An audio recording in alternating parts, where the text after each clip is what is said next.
One foggy afternoon here in Madayman.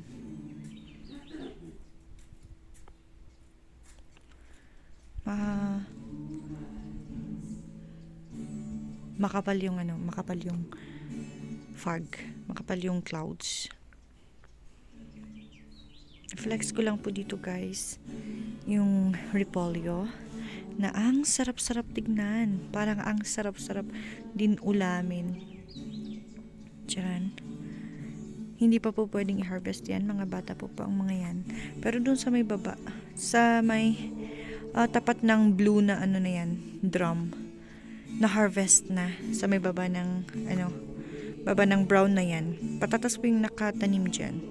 Flex ko mamaya. Ito muna yung gagawin ko. Magtatanggal ako lilinisan ko po ito. Na sila, na what do we call that? Na bagyo. Nababad pa. Kaya yan, hindi pa sana lilinisan pero nag-yellow na sila. So, linisan natin para tutubo yung iba. Tutubo na, magiging bago. Ito kahit natanggalin mo lahat to, basta may natirang bulb, tutubo at tutubo. Kaya mahirap din pag sa garden tinanim, tapos papalitan mo ng gulay, mahirap din. Mahirap silang mawala. Kaya dapat nakaalat na kung pangbulaklak. Yan. Tanggalin natin guys, linisan.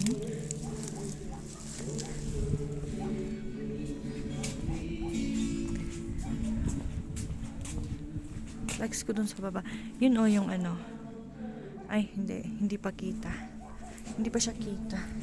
I-flex ko na lang yung carrots. Let go. Uyak ba alan basura?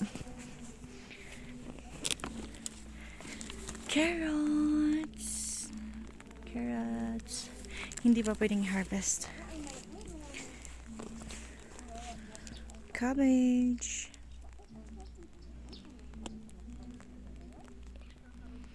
Di ba di kalas yan sidi?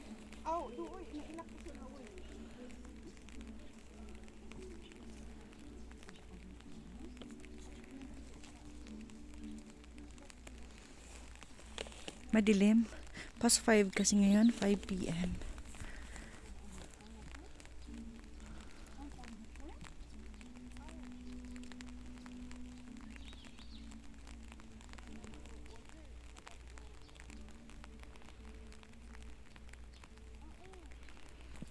Yan. Patatas. Ayun yung repolyo na pwede nang i-harvest. Yan. Wala pang first cut. Bali pag mga first cut, yan yung kukunin. Mga second cut, yan. Or yung mga yan, susunod. Kaya pag first cut, yung mga pwede na, second cut, yung susunod ulit. Tapos mostly na third cut, we call it the last cut. Yung yung mga mostly mga second class.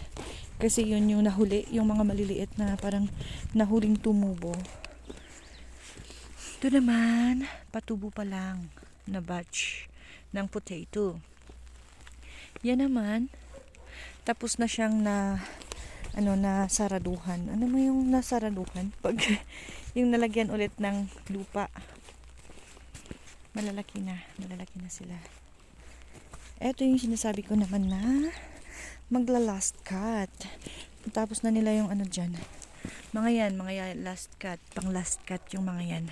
Isasama yan sa first cut. Para may kasama siyang maibibiyahe. Tapos, bahala na sila doon sa may market kung how much nila bibilihin. Ay, ito yung sa aming mga farmer. Yung risk ng farming, hindi natin alam kung ano yung presyo, ganoon. But of course,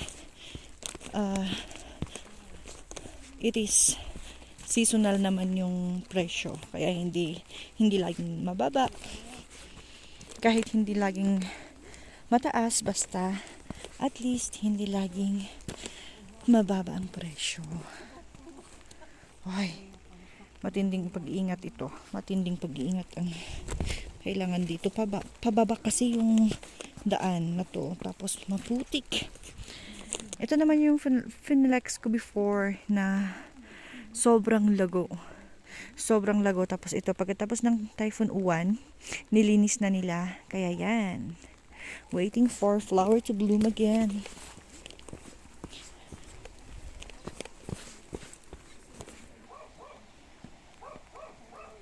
Mga kasama ko.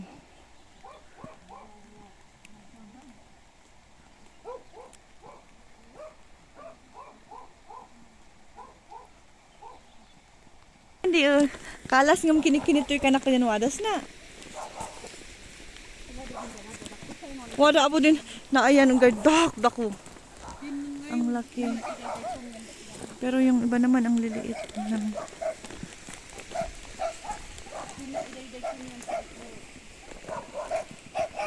ayos na, pwede. Here we are. Bye-bye. Thank you for watching.